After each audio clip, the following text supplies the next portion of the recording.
There, I'm Clifford Bates, and welcome once again to Reading Aristotle's Nicomachean Ethics. Today we're checking out chapter 6 of book 8. We're continuing book 8 of the Ethics, which is 8 and 9 deal with friendship, the theme of friendship, and therefore we're continuing where we left off, looking at today at chapter 6. So let's go to it. Friendship arises less among those who are sour or old, insomuch as they are surly than others that and delight less in their associations and their companionship. It's companionship. Associations. Why associations? It means companionship. Company. The word company or companionship. Um, um, in other words, that friendship arises among those who are sour or old, insomuch as they are surely. In other words, they don't arise less among those who are surly and old, because they what? They don't delight because they are surly than others. Others they don't and delight less in their companionship, their company. For being without surliness and delighting in one's company seems especially to be marks of friendship and productive of friendship. In other words, this not surly, surly. What does surly mean? Surly means like sour and grumpy and negative in that sense. Negative things. It's something maybe more something cause and that maybe not pleasant. It's not pleasant. It's not something pleasant. And delighting in one's company. It seems especially to be friendship and productive friendship. Hence, the young becomes friends swiftly, but the old do not, since people do not become friends with those in whom they do not delight, and will, and neither similarly are those who do those who are sour in that sense, right? The sour people don't like people. They don't like. They don't. They're kind of like, I don't like you. I'm not going to become friends. It's going to be difficult for them to become friends. But such people do have goodwill towards one another, for they wish good things from one another and meets one another needs. In other words, they don't get pleasure from, but they wish goodwill towards each other, and they can meet the needs of each other, right? They can meet each other's needs. There can be maybe shared utility from them, right? Yet they are still not quite friends because they do not pass their days together, nor delight in one another. And the very things that especially seems to be the marks of friendship. So friendship is it is sharing, living together, sharing their days together, and delighting from one another. Right? These are the marks of friendship. And that utility friendship does not require utility friendship. Just use. And maybe this is the point that shows the flaw in Robert Axelrod's argument and game theory's argument about this evolution of cooperation. In that sense, that the mere utility is not enough. Mere shared utility is not enough. Has to get beyond mere utility. And by the way, that is the difference between Gemeinschaft and Gesellschaft. Remember, Gemeinschaft is that living together. It's the close living together of a shared life that is common, whereas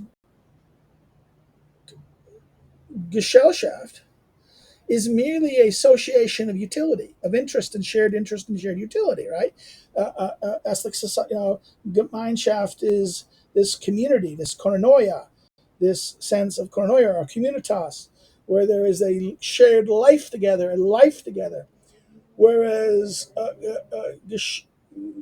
Gesellschaft, and the Tonus distinction, the Germanic distinction, societas, right, the Latin societas or society, is merely a rational utility construction of willed agency, and therefore there is something So, in one sense, we can maybe argue that okay, the what if you're only interested in society, where there is this mutual dependence on need and things like this. Well, the problem with this is not going to be that deep. You're not going to have to like each other. You don't have to like each other in that sense. You don't have to. There's no need to like each other, and therefore you can actually not have friendship, no association. This is why libertarians don't really deal with friendship. They can't. They can only deal with utility. This is the poverty of economic thinking in that sense. This is the radical poverty involved in economic thinking, because by being based upon utility in the way they are doing, there's something that in other words, you it's you, the utility doesn't always produce pleasure, the pleasant, and you get pleasure from the people who are useful to you. And therefore, if the people that give you utility are not pleasant to be with or give you pleasure being with, you won't be with them. And you won't, therefore, won't share a life, and you won't have you don't form the bonds by which are necessary to form a koinonia in that sense, right? So let's think about this for a second. This is why these things seem to mark this. Now let's continue. It is also not possible to be a friend to many, at least at least not when it comes to complete friendship. Just as it's not possible to be in love with many at the same time. Love here is around erotic sense. Erotic sense. It's not to be love in the erotic sense with many at the same time either, since such love is akin to an excess, and such a thing naturally arises in relation to one person. So erotic desire is very specific. You can be I can be okay. The person who the womanizer, the person who just likes having sex, the sex addict will screw anything. It doesn't matter, screw anything. It's not going to be that person. Erotic desire is you long for the other. It's specific and it's aimed towards that person. You want to have them. You want them. You want them against the other in that sense. This is why it's hard to say you can have multiple erotic loves in that sense. And if you have multiple erotic loves, it's not they're not really erotic loves. It's more about your sex needs, your something about your desire to get gratified, to get pleasure, rather that will is more important than the longing for the other, the specific other. It is also not easy for many people to be very pleasing to the same person at the same time, or perhaps for many to be good. So, therefore, there's limits. He's saying that there's limits in that sense. You cannot be friends with many. You complete good, the good. They're not going to be the good people who are good of good character are not going to be a large supply. You're not, and what pleases people, what gives pleasing to the same people, the same people is going to be certain limit towards it. It won't be many. It'll be fewer. The sect of this is not many in that sense, larger sense. For them or for the many to be good in that sense. It is not easy for the many to be very pleasing to the same person at the same time, or perhaps for the many to be good. Also, it must also one must acquire experience of the other person and to be in the habit of living together, which is altogether difficult. In other words, you have to living together is difficult in that sense, which is difficult. Therefore, you must acquire the experience of the other person, and that be in the habit of this. And this is not, which is altogether different. But when it comes to what is useful or pleasant, it is possible to be pleasing to many, since people of that sort are many, and their services are rendered in a short time. In other words, what is useful or pleasant, it is possible to be pleasing to many, since people of that sort are many, They're useful or beneficial. They're pleasant, or they offer some pleasure. They give you some pleasure, or they give you some benefit, usefulness, and their services are rendered in a short time. I get my service. Okay. I'm there. I don't have to live with them in that sense. It's the deeper the friendship is that of living together and experiencing each other over time, right? Of these friendships, the one based on what is pleasant is more like friendship, properly speaking.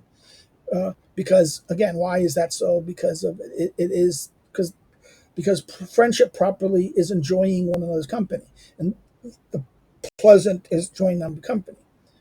So whenever the same thing comes from both parties, they delight in each other or the same things, such are the friendships of the young, since they have more what is liberal in them. Now, liberal is the word eleuthios, free, like that of a free man. The erethios, theros, in other words, gives reference to the qualities or quality that distinguish a free man.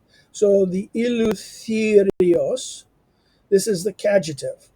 This is the of the free man. This is and above all, freedom from any undue or slavish attachment to money.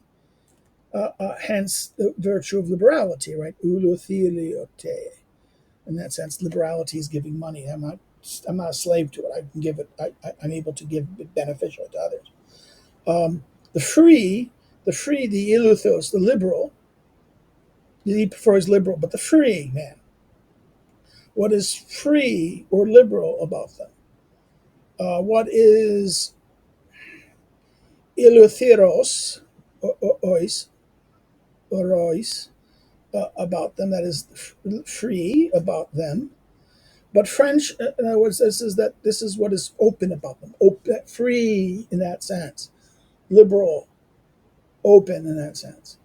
But friendship based on utility belongs to those who frequent the marketplace. Okay, in other words, friendship and utility is basically those who frequent the marketplace. And although the blessed have no need of useful people, they do pleasant ones. So the people who are blessed, the blessed are what they have enough. They have all the goods they need. They have all the benefit, the goods they need. They have no need. They have no use for somebody. The blessed has no need of use, something useful. They possess all they need, right? So they have no need for utility in that sense. But they have, but they do the pleasant things, the pleasant ones. They wish to live with certain people, and although they might bear what is painful for a short time, no one could endure it continuously. Not even the good itself, should it be painful to him. So, therefore, in other words, if the good itself be painful, no one's going to endure it. See, this is here, Aristotle is completely anti Kant. This, in other words, if the good has to be pleasant, because otherwise most human beings will never endure it. No one would put up with it if it's going to be excessively painful. Therefore, the argument is that the truly good is something we have to sacrifice and we have to know misery from it. The Kantian argument of the groundwork of metaphysics and morals. Nonsense for Aristotle. Aristotle's saying no. That you're expecting too much from a human being. Then, therefore, by that definition, no human being could be good, would ever be good.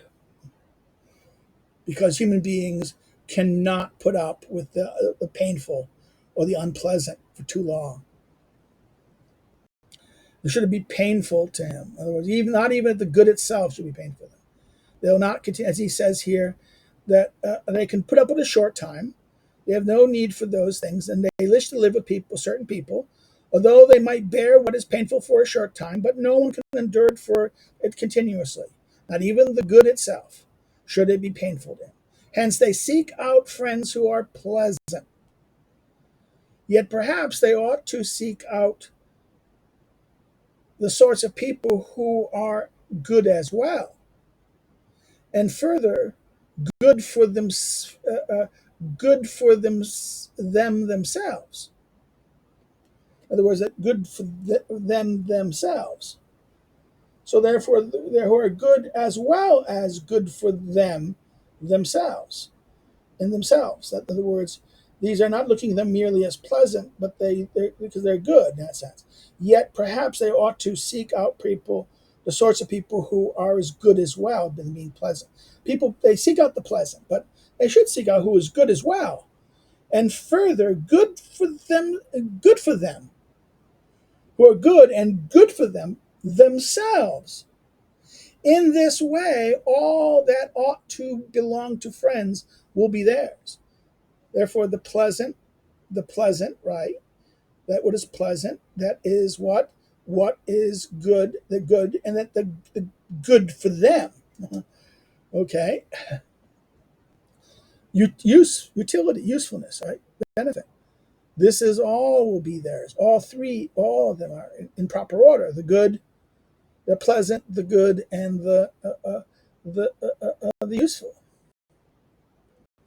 But people in positions of authority, who those who authority or those who are ruling, appear to make use of friends who are divided into two groups.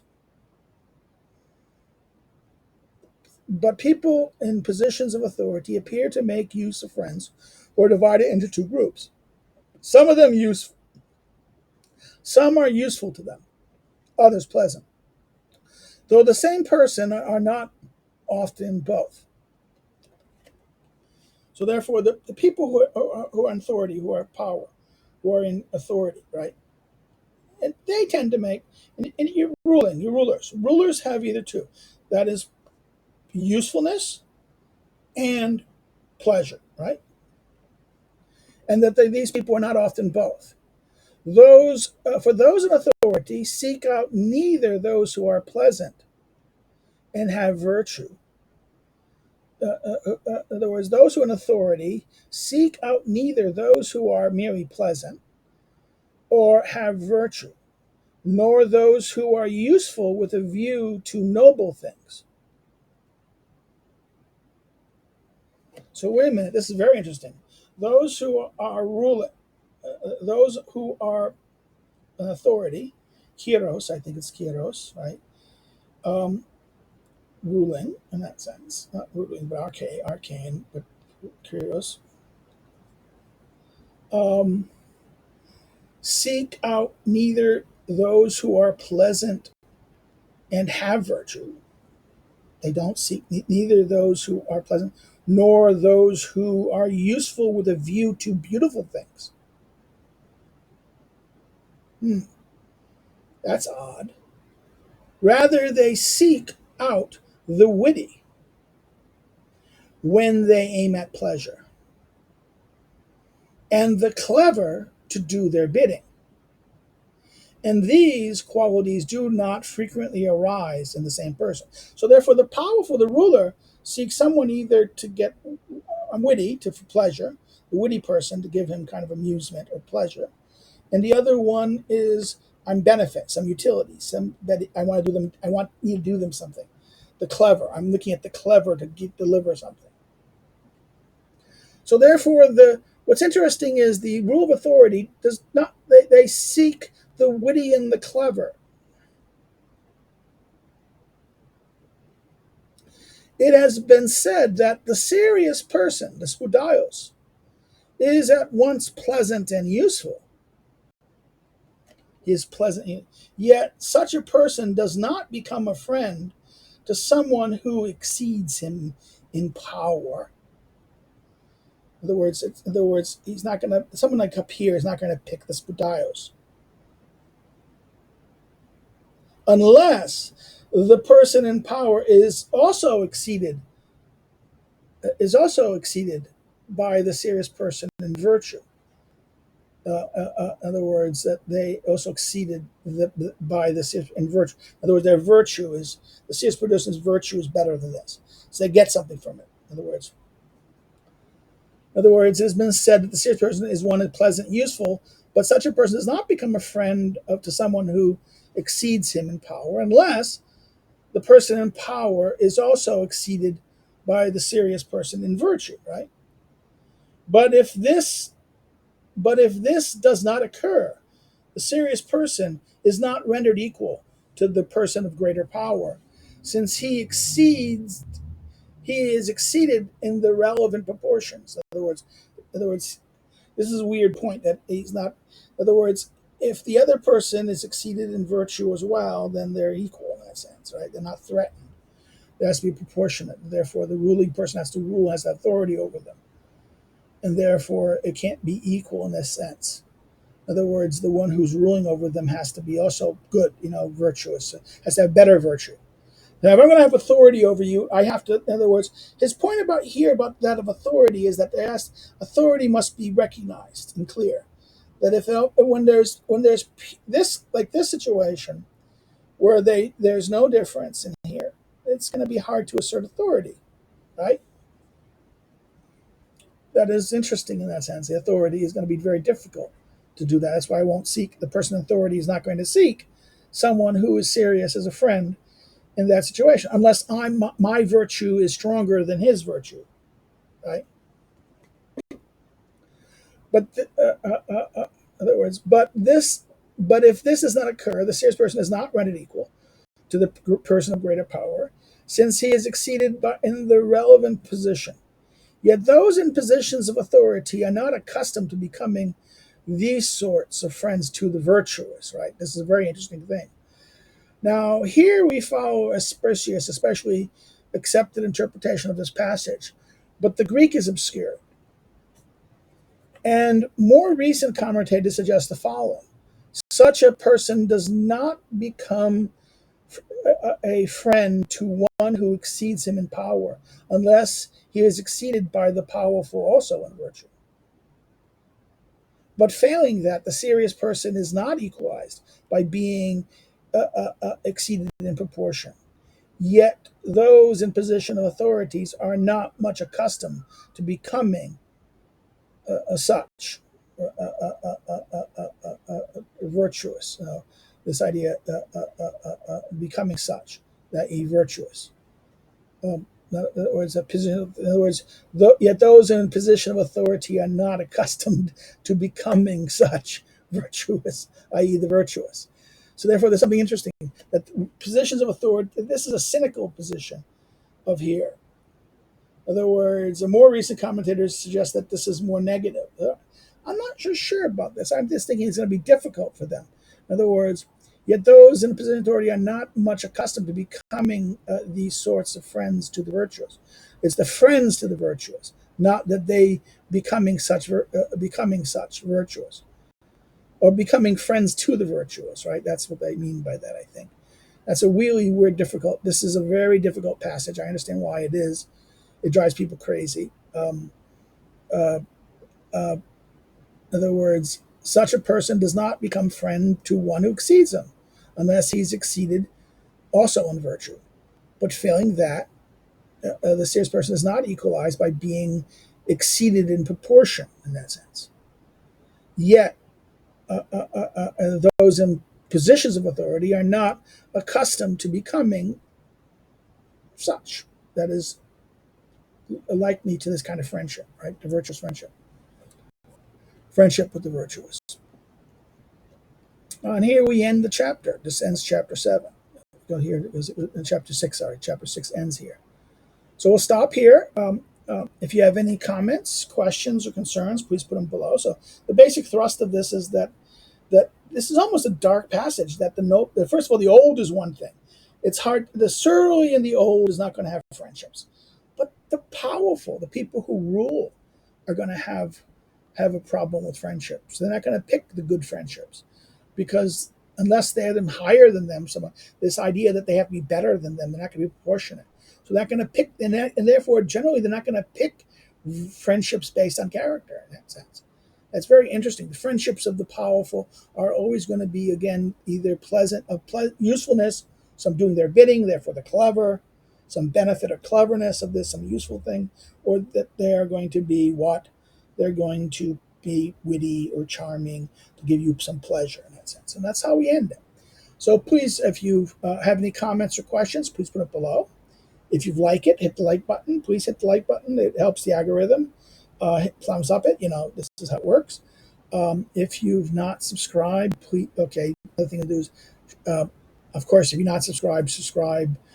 Encourage others to come to the channel, watch it, subscribe. I've jumped ahead. If you should share this, if you liked it, share it.